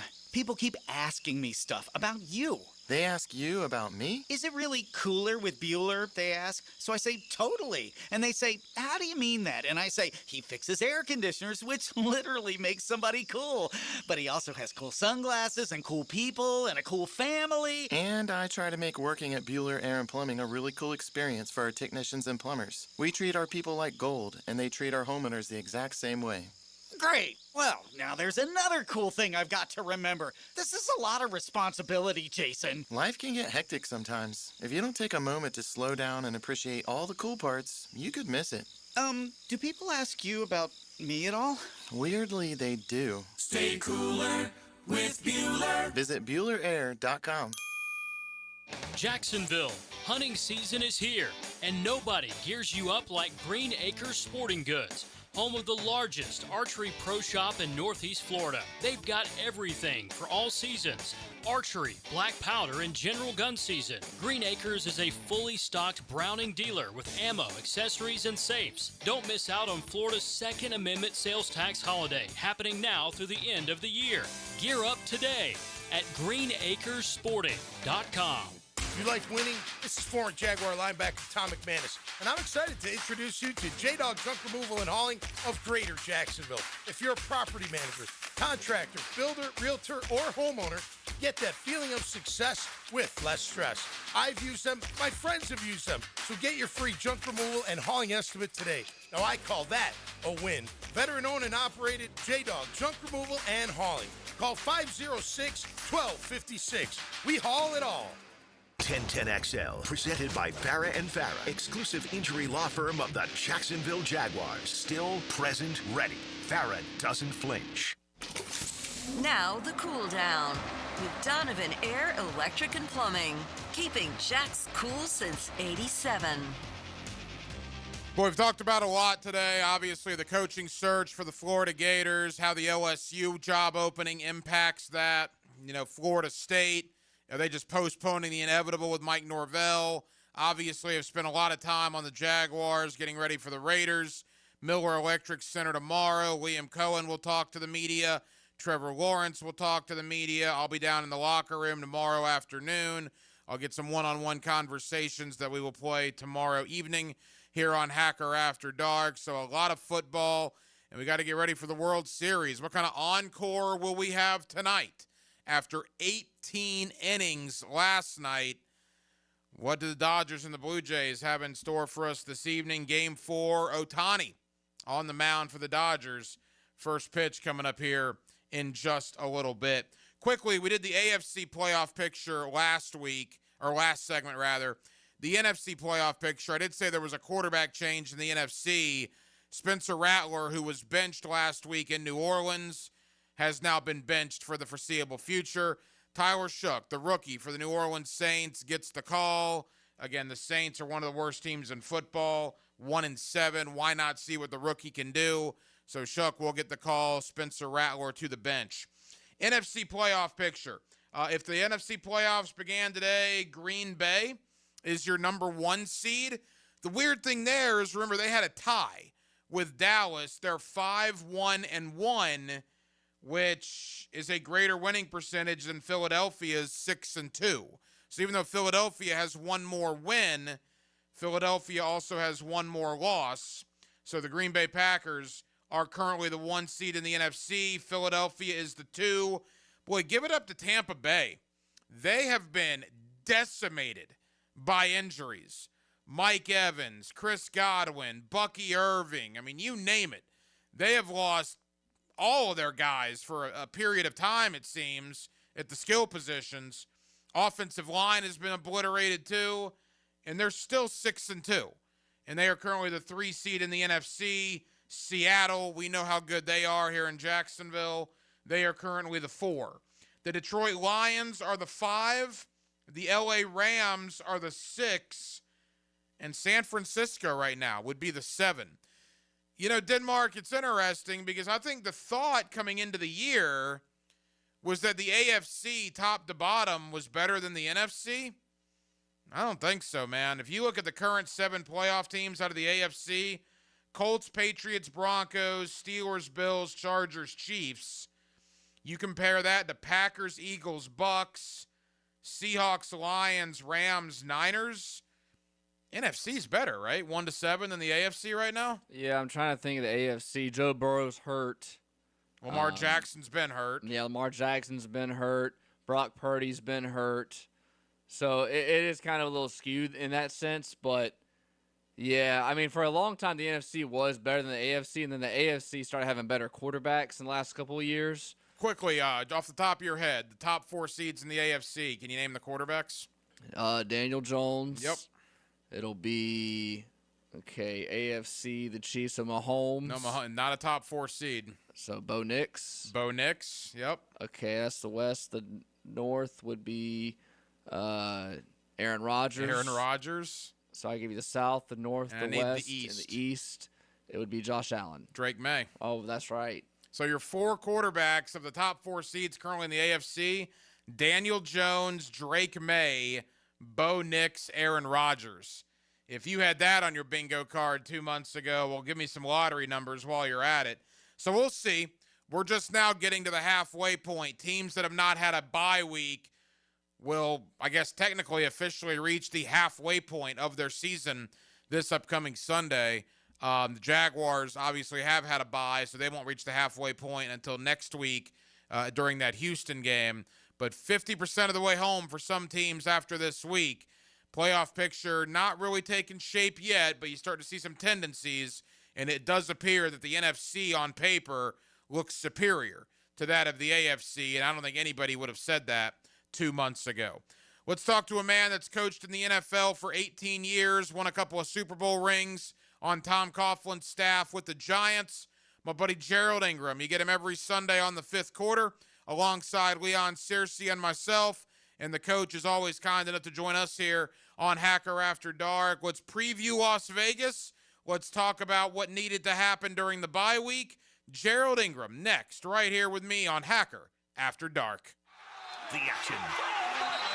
The motion. You see that acceleration. Feel the active emotion of live play-by-play. It's amazing how much energy. On 1010XL. Hi, I'm Amber Frangie. You know that other Frangie? Well, he's my dad. But I'm here to tell you about how much I appreciate the Awaken 180 weight loss program and how it's changed my life. Like a lot of folks, I let myself go a little. Not proud of that, but it happens. And I wasn't sure what to do. I've tried a lot of other weight loss programs, but they just didn't work. Not like Awaken 180. Can you believe I've lost 70 pounds in less than 4 months? With Awaken 180, there's no medication, no shots, and no side effects. And best of all, really fast results. You eat the food that's provided, and it's really good food. You work with a coach on a regular basis who guides you through the whole process. I'm never hungry. In fact, I never feel like I'm sacrificing anything. Just living a totally normal life. That's my new normal. And now, in October, they're offering free consultations. So there's no reason not to call them and learn more. Call them at 844-346-1800, or you can visit awaken180.com. It really has changed my life, and I bet it'll change yours too. That's Awaken 180. Overheard at the Hard Rock Bet Party. You see that new welcome offer? Bet $5 and get $150 in bonus bets if you win. I think we got to jump on this. What's John Daly think? I think you got to grip it and rip it. Grip it? And rip it. Hard Rock Bet Sportsbook. Roll with us. New players bet $5, get $150 in bonus bets if you win. Payable in bonus bets. Not a cash offer. Offered by Seminole Tribe of Florida. Must be 21 plus and physically present in Florida to wager. Terms and conditions apply. If you or someone you know has a gambling problem, please call 1-833-PLAY-WISE. Are you 18 years or older, just got married, just got divorced, or have children? Listen up. Have you done your last will and estate planning? If you have questions, call Matt Hinson with the Hinson Law Firm. Reach him at 527-1700. Office is Jacksonville, Florida. And don't let the state decide your fate. XL Primetime is back weekdays noon to 2, and on Wednesdays, join Dr. George Bari at 1:20 for the latest in sports injuries from all the big names in the game. Make sure you catch Dr. George Bari on XL Primetime Wednesdays at 1:20 on 1010XL 92.5 FM. Now, the Hurricane Report. Brought to you by Performance Painting. Prepare, protect, preserve. The Miami Hurricanes score 42 unanswered points as they destroy the Stanford Cardinal 42-7 on Saturday night. Yet again, the Miami defense was spectacular, holding the Stanford Cardinal to less than 150 total yards. Malachi Toney had another great game, but it was Mark Fletcher, the star of the night, with 3 rushing touchdowns and 106 yards. The Miami Hurricane Report brought to you by Performance Painting. Your home is your sanctuary where memories are made. Jack's homeowners trust Superior Fence and Rail to make their home feel safe, secure, and complete. Imagine a classic wood fence for privacy, sturdy aluminum to protect your pets, or a modern vinyl design that boosts curb appeal. Every fence is built with precision and pride, standing strong in every season. When you're on the fence, about a fence, SuperiorFenceandRail.com. We're certainly facing interesting economic times. For me, it's comforting to know my money's in good hands with ITP Partners. Jacksonville guys taking care of my Jacksonville money. Experience? Yeah, that's Chris Bryant, Jeff Hartman, Reagan Wright, Dan Abel, Scott Regner, Janice Cobb, and Reed Wingate. They have the expertise and knowledge to take care of your money. For more info, go to ITPPartners.com. ITP Partners, they're my financial partners for life. Non-compensated client testimonial may not be representative of all client experiences. No guarantee of future performance or success. Jacksonville, are you ready? The college basketball season is tipping off soon with an epic in-state showdown. The defending national champion Florida Gators and the Miami Hurricanes go head-to-head in the Jacksonville Hoop Showdown. Be there Sunday, November 16th at VyStar Veterans Memorial Arena and witness this in-state rivalry live. Secure your seats now at Ticketmaster.com. It's Florida versus Miami right here at VyStar Veterans Memorial Arena, November 16th. Ticketmaster.com. Hey, I'm Tony from Tony D's Pizza. People ask me all day long, is it the water that makes the difference? Well, yes and no. Even water can't make a good pizza. It's the ingredients, too. The best tomatoes, the best flour, and the best cheese. Oh, and a lot of love. Tony D's New York Pizza, Bay Meadows and 295. 1010XL, presented by Farah and Farah, exclusive injury law firm of the Jacksonville Jaguars. When it's game time, Farah doesn't flinch. Now, another great guest on the Checkmate Coatings phone line. Hello. Your floor's missing piece. Back here on 1010XL and 92.5 FM in the city of Jacksonville. We are glad you are with us. The Jaguars and the Raiders, Sunday, 4 o'clock out in Las Vegas. Of course, you will hear the game right here on 1010XL as the Jaguars prepare to start the second half of their season.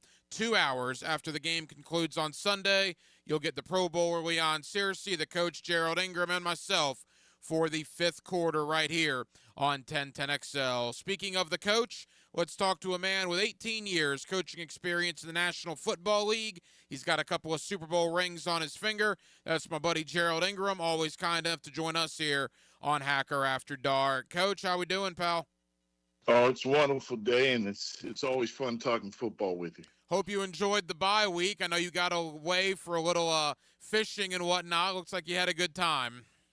Oh, I had a wonderful time catching some big salmon and some steelhead up north in the state of New York. So it was beautiful. Coach, the Jaguars went into a bye week after a 35-7 beatdown at the hands of the Rams. I know you and I talked about this briefly last week. Was it a good time for a bye? I mean, that's a pretty terrible way to go into a bye, losing by 4 touchdowns, but it was probably a good time for some self-evaluation as well. Yeah, there's some soul searching going on, and there are probably some one-on-one talks being done. And you obviously wouldn't want it to end like that when your quarterback doesn't play well, your offensive line doesn't play well, and your pass rush, and you kind of expose yourself in some situation that you need a pass rusher out there, and but still your defense is your defense for the most part has been keeping you in a game that's very winnable. You just have to do something on offense and play better and clean up the undisciplined play. So we have a chance, and it'll be good to see how things end up this second half. Liam Cohen talked about this on Monday. They got together as a staff last week, and he said, look, we're not going to reinvent the wheel during a one-week bye, but we are going to tinker some things, maybe get guys in better positions, do things more to the strength of some of the players. From a coach's perspective, what can be accomplished during that bye week as far as maybe changing things here and there that have not been working? Well, it's a time that you get a chance to take a breath, obviously. In my experience being with Tom Coughlin over the years, and you cross the T's and dot the I's, and you try to get better at what you're not good at, and spend the time on self-scouting and see what their perspective might be as far as what you've done, schematically. There are things that you can improve in that off week. That's very important. Obviously, we have to get ourselves back to running the ball that we say we're going to do and do well enough to, basically play complementary football on offense. But you have time to work on, what you need to work on, and get better at our fundamentals, address some things, and guys to take a breath and say, what they thought was good is not good enough, and see if we can get back to, the turnovers and creating some turnovers. And those are emotional things that help your team, being able to get the turnovers. And we saw how that played out early in the year, and hopefully we can get back to doing those kind of things. So they probably had time to address what needed to be addressed, maybe move some players around, do the same things, but a different picture, move the receivers around, do the same thing, different picture, and just, get our fundamentals back on our feet, and, let's find a way to win games and not give games away. The coach, Gerald Ingram, with us here on Hacker After Dark. Jaguars, Raiders, Sunday, 4 o'clock. You'll hear it right here on 1010XL. Coach, to me, I don't really we'll talk about the outcome on Sunday in a moment and what it means, but regardless, win or lose, I want to see less penalties. I want to see the offensive line protect Trevor Lawrence, and I want to see the wide receivers catch the ball. And personally, I don't think I'm asking for that much from professional football players to not commit 13 penalties, to not drop 5 passes or more, and to not get their quarterback sacked 7 or more times. My needs are small, right, Coach? Oh, very small. That's exactly how you win games. Just guys doing their job that they're supposed to do as a professional, because we all like to see good football. And when we see bad football, it's very easy to see, good, solid, competitive ball. Don't hurt yourself by dropping the ball and not protecting your quarterback, because I don't care who plays quarterback. If you don't protect your quarterback and find a way to have some balance and run the ball, and tough physical ball, and that's the way it's going to have to be, the next 10 games if you want to be in the hunt. And that's in how things turn out will make a difference on who's going to be here next year. So you're about to play against a team that's basically, for the most part, said they're in a rebuild. And some of the players are playing that way. But we have to play from the standpoint of good football and be who we are. Play who we are. We haven't played our best yet. So let's see what happens. Coach, from a defensive perspective, they got to find a way to get pressure on the opposing quarterback. Now, a lot of people have been critical of the secondary, and I get it. Look, Devontae Adams torched them. Stafford had 5 touchdowns. But when Stafford has 19 seconds back there to throw the football, I don't care how good your secondary plays. You can't cover guys for that long. To me, it all comes to putting pressure on the quarterback, something the Jaguars have not been able to do, and they have a week now, or they had a week to figure it out. I don't know if it's blitz packages, Coach. I don't know what it is. That's why the coaches get paid the big bucks, and I get paid to talk into a microphone. But they got to find a way to affect Geno Smith on Sunday afternoon. Yeah, they do, and that creates emotional football, which you need out there. And you see it, and sometimes don't see it enough, and sometimes you get worried about hanging your secondary out there. I think that's what he's done. But when he has, come up with some decent pressure ideas, for the most part, they've been just right there. Now, they played against 2 great quarterbacks. All right, they did, and you can't give them time. But when they did have some good pressure, they're almost right there. Damn good quarterback play makes a difference. But, when you only have one side of your defense, and, Josh is, he's striving for some sacks, but he's been trying to give as much pressure as you can. We got to have more consistency out of defensive tackles, and the other guy is hurt. So he's only got he's got a club. So they got to devise something. You're stunting, you're moving people around, and I see coming. You look at it and say, hey, the defense really has kept the offense in a position to try to win games. So they got to solve some things, and the secondary's got to tighten up their coverage. They really do. There are times there, they're real close, but the secondary's they have to tighten up in some of their coverage. And some people have been targeted, and they can't play that way. So that changes, the calls of the defensive coordinator, because once that guy gets that Charlie Brown label, why are they picking on me? You got to change what you're doing, because you're just not going to wholesale and find another safety or whoever you need right now. But, and you've got until November? Is it November 4th or 7th as far as a trade, and trying to find another pass rusher. So it'll be interesting to see if there's a guy in somebody's hip pocket out there for the Jaguars. Yeah, trade deadline is next Tuesday. Hard to believe. Final moments with the coach, Gerald Ingram. Coach, before we look at the Raiders briefly, final thought on the Jaguars. Travis Hunter was the silver lining at Wembley Stadium the last time out, 8 catches, over 100 yards, and a touchdown. With the struggles of the rest of the receiving corps, including obviously Brian Thomas Jr., you got to throw the ball to Travis Hunter as much as possible on Sunday, correct? You got to take the kid's gloves off of this kid, and he's your best receiver, period. We've been seeing it for a couple weeks now. And, playing offense, defense, but that's the reason why you drafted him, playing. And you play through his mistakes, because he's such a competitor out there. He's still, right now, he's playing better than a lot of other people out there, because he wants to win. He wants to have fun. He wants to catch the ball, make things happen. But, most part, he wants to win. So hopefully he's the spark. You're always on offense looking for that guy who's that spark that, motivates everybody else, and let them go ahead and do that. And hopefully everybody else gets back to where they need to be and be a pro and catch the ball and, get yards after catch and get the run game back. So your running back can, do the things that he can naturally do, when you block and give him a chance to do some things out there, So let's control the clock and keep the defense off the field.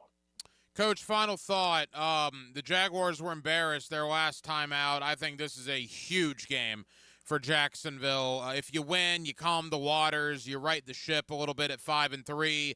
A loss, you go from 4-1 to 4-4 with a road trip to Houston coming up. And at that point, I think the wheels may come off. From the Raider perspective, and I know you've competed against Pete Carroll during your career, They've gotten off to a terrible start. They were horrifically bad their last time out against Kansas City. There's all sorts of thoughts about guys that may or may not be traded from that team. I mean, if the Jaguars ever were to have a get-right game that has to be on the road, this would be it, because the Raiders are very poor right now, and they don't exactly have the greatest home crowd advantage, because half the people that are there at those games are either tourists or fans of the other team. So the Jaguars should have a good opportunity to win, and if they do not, I fear like the wheels might come off here. What's your thought? Well, I don't know if the wheels will come off, but it is critical that, we had the off week, and if it didn't mean enough, after this off week to play good football, good sound football, just like you said in the beginning, we're going to be a good pro about this and do what's necessary and clean up what we need to clean up, or is it just a bunch of words? We don't want to be in the same situation they're in right now, because they look unspirited at times, especially in that Kansas City game, and they're looking from the standpoint, well, hey, if the coaches are thinking that this is a training year and a rebuilding year, hey, I'm just playing it out and who cares? So the team aspect is a little down in their locker room, but we can't control. We got to control our own destiny and make sure we play good football. But this should be a win. And if we win, looking at the schedule, now we do have some, it's an interesting schedule where you have, 2 games away, one home, and, we have, it could end up being a 10-7 record, if you go 6-4. So there's, we got to win the games that they think we should win, and hopefully win one of the games that people don't think we should. But we've got to start playing Jaguar football to the fullest and handle our own business. If we can do that, we got a shot. Jaguars Raiders Sunday 4 o'clock. You'll hear it right here on 1010XL, and then of course 2 hours after the game goes final, you'll get the Pro Bowler Leon Searcy, the coach Gerald Ingram, and myself for the 5th quarter, roughly probably about 9 o'clock Sunday night, 9 o'clock to 11 o'clock, as we will recap everything that goes on out in Las Vegas, Nevada. Gerald Ingram, Coach, thank you as always. Get some rest on Sunday. I will see you late Sunday evening, my friend. Have a great week. See you Sunday. And thank you to the coach, Gerald Ingram, for joining us tonight here on Hacker After Dark. 18 years as a running backs coach in the National Football League. Of course, you get Coach Ingram every Sunday on the 5th quarter alongside myself and Leon Searcy, which will be the case again on Sunday, 2 hours after the Jaguars and the Raiders go final, as the Jaguars begin the second half of their 2025 season. 4-3. It's a good spot to be in, but certainly expectations have certainly been tempered, if you will, after the losses to both Seattle and L.A. heading into the bye. Can the Jaguars find their mojo that they had the first 5 weeks of the year? We'll see. Las Vegas is a pretty bad football team, quite frankly. The last time they played, they had a bye week last week too, but the last time out, they got absolutely embarrassed by Kansas City. They come into this game, I believe, at 2-5. So it might be a get-right game for the Jaguars, but if the Raiders were to beat Jacksonville and Jacksonville goes from 4-1 to all of a sudden 4-4, oh boy, the wheels at that point may start coming off. So again, a gigantic game for Jacksonville. We certainly spent a lot of time on that tonight and a lot of time in the world of college football. World's largest outdoor cocktail party, Saturday, 3:30, Florida, Georgia. Spent some time talking about the game, but a majority of the time is about the Gator coaching search, how the opening at LSU with the firing of Brian Kelly affects that as well, and we will continue that conversation for the coming weeks until we get some clarity on what's next for the University of Florida. Well, that will just about do it, man. Very, very busy Tuesday evening here on Hacker After Dark. We certainly appreciate you guys hanging out with us here on 1010XL and on 92.5 FM. We have a ton of people to thank. Again, the coach, Gerald Ingram, you'll get him this Sunday with myself and Leon Searcy on the 5th quarter, 2 hours after the Jaguars and the Raiders go final. Thank you to Connor O'Gara, SaturdayDownSouth.com, as we spent some time on the Florida coaching search, the LSU coaching search, what's next for Mike Norvell at Florida State, among many other topics. And back in hour number 1, my buddy Mike DeRocco, D-Rock, ESPN.com, talking Jaguars, Raiders, and more. And we certainly appreciate Mike taking time out for us this evening. Now, we will be back tomorrow, once again at 6 o'clock, in for Baloo here on 1010XL and on 92.5 FM. And we do hope that you join us then. Dylan Denmark was